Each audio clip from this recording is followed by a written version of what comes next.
So what's your beef here with the Glazers? Well, 9 months ago, Joel Glazer, after the debacle of the European Super League, as you mentioned, promised to create the biggest share scheme in world sport to allow us fans to buy into the club. And 9 months on, it's not here yet. We have been talking to them. We're not saying nothing's happened. We've been negotiating long and hard and in good faith. But what we want is a fan share scheme where fans' shares have equal voting rights as shares owned by the Glazers, with no caveats, no get-out clauses, no special resolutions. And we're not there. And what we're saying now to them is enough is enough. We've been talking to you for 9 months. We need a resolution. The anniversary of the Super League is 3 weeks away, something like that. Yeah. And this needs to be sorted by then.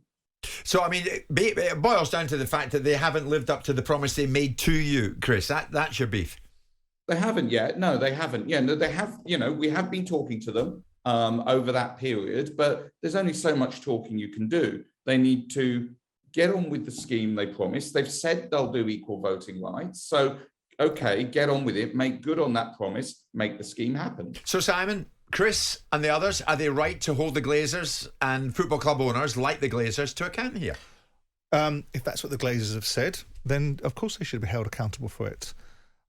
Whether it's going to make a material difference to the overall direction of control over Manchester United, I debate.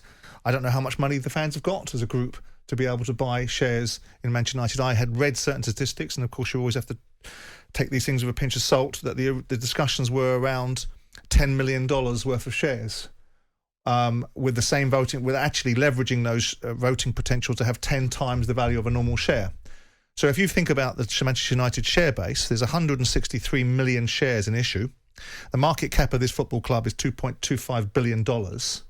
If you're going to be giving 10 million worth of shares to the fans, or the fans are going to be buying those $10 million, they're going to be buying about 3.8% of the club.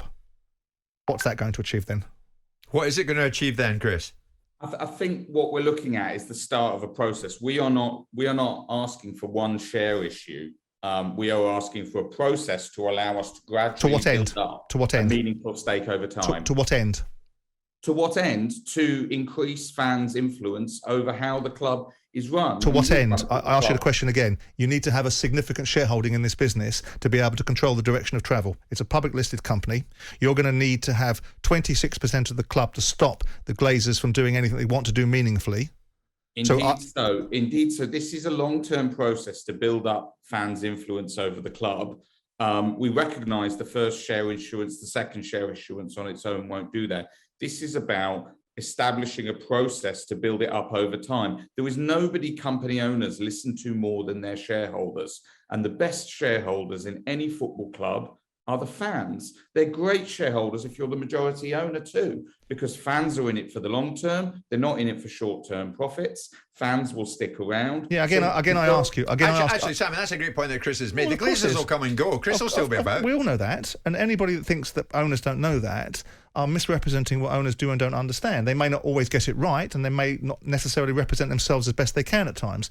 But again, I ask the question, if you want meaningful influence over Manchester United's direction of travel, you as fans are going to need to have $650 million at current market cap prices. Well, that's ridiculous. No. But that's not what Chris is saying. It's a start. No. That's precisely what he's saying. What he's saying is that this initial introduction is a start point. It's not where the Glazers perhaps anticipated they might have to go to. They wanted to give the fans something in return for the issues that they had created by the bad look that they'd put forward and the way that they bought the football club and the general resistance to them. It's playing to the gallery. I wouldn't do it, but that's up to the Glazers. It's up to them. Right? And I can understand why the Glazers might do it, because they haven't used most of their own money to buy this football club in the first place. But I can understand all those arguments.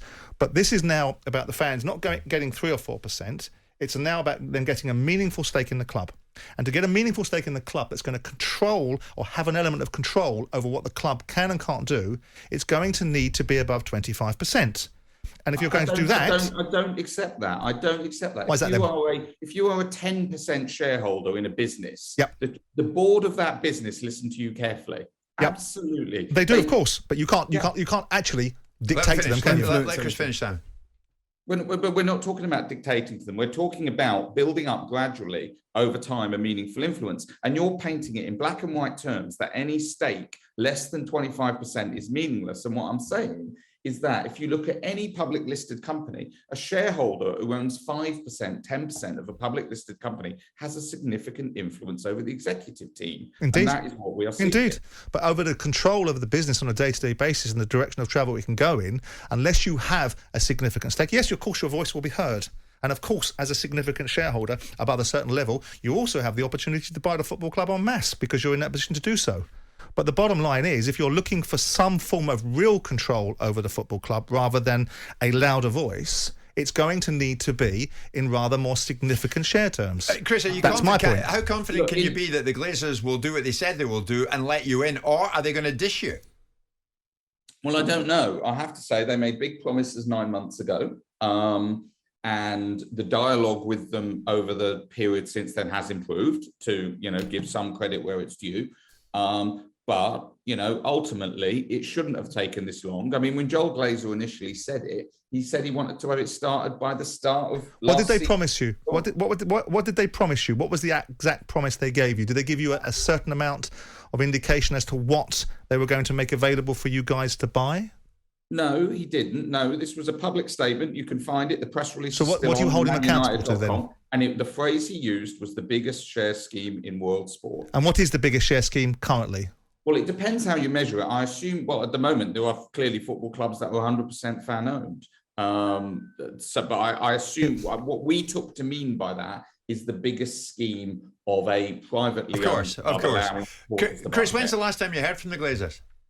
As a trust, we are in regular dialogue with the senior management team, and indeed occasionally with Joel Glazer. So, there's been dialogue in the last and presumably after this chat with us today on talkSPORT, you'll rattle their cage again.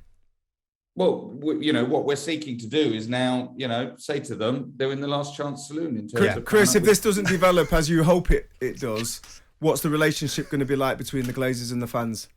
Well, I think it's going to be substantially more difficult. I mean, the relationship's difficult anyway. As you know, they've owned the club for 17 years, and we've had 17 years of debt and decline, and the relationship's pretty poor anyway. And we also released our annual fan survey yesterday, which revealed confidence in the running of the club is at the lowest ever ebb since we've been doing it. And, you all see the outcome of that on the field. So the relationship is pretty poor anyway. There was some sort of green shoots of hope, I would say. Can I just ask, what does Last Chance Saloon look like? And they will all be betrayed. Can I just ask, because I can't help but have a wry smile. What does Last Chance Saloon look like then for the owners? They own the football club. What does Last Chance Saloon look like for them? I think it is their last chance to build the relationship they say they want with us, the supporters of the club. And if that doesn't happen, Chris, what's the action going to be from the fans? Well, I mean, we're not saying that right now. What I would say is the mood at Old Trafford is febrile. People are angry. But is that not just a reflection of the team's performance? Of course, that's a factor in it. Of course, that's a factor in it. But these things are all intertwined. We've had 17 years of ownership of debt and decline. For the first few years, that was masked by the genius that was Sir Alex Ferguson. And in the last 9 years, we've seen, what that means in practice. So, sure. Yeah, of course, what happens on the pitch is an influence. Chris, we're running out of time. Yes or no? You having Ten Hag? I don't know. Ten Hag, Pochettino, I think they're both good candidates. We don't take a view as a supporters trust on who the manager should be. Nice one. Chris, thanks for joining us. That was Chris Rumfitt, who is the communications director of the Manchester United Supporters Trust. Jim White and Simon Jordan. Monday to Friday mornings from 10 on AM, on DAB, via the talkSPORT app and on your smart speaker. talkSPORT.